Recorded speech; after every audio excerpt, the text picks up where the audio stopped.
পুরো ঘেমে চান। দেখো কি অবস্থা গিজারটা আমাদের। এটা 2 নম্বর বালতি।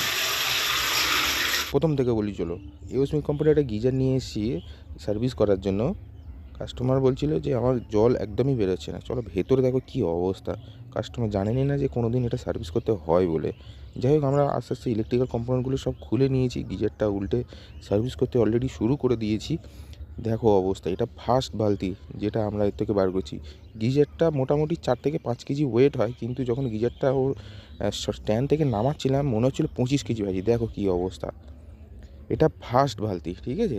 দেখো ফার্স্ট বালতি জল ফেলে দিয়ে আবার যখন বার করেছি আর এক বালতিতে, দুটো মিলিয়ে মিনিমাম 25 কেজি ময়লা বেরিয়েছে। আর এই কাদা ধুলো ময়লা তো বাদই দাও। দেখো কি অবস্থা। কাস্টমার দেখে হয়রান হয়ে গেছে। উনি জানেনই না এওস্মিথ কোম্পানি থেকে এটা ইনস্টল করা হয়েছিল, কিন্তু কাস্টমারকে তো ইনফর্ম করতে হবে যে এগুলো সার্ভিস করতে হয় বলে। নাহলে গিজারগুলো এই অবস্থা হয়ে আস্তে আস্তে নষ্টই হয়ে যাবে। যাই হোক, এর তো হিটিং এলিমেন্ট নষ্ট হয়ে গেছে, ফুটো হয়ে গেছিলো। সেটা আর দেখিয়ে লাভ নেই, এটা সার্ভিসের ভিডিও, যা সার্ভিসটাই দেখাচ্ছি।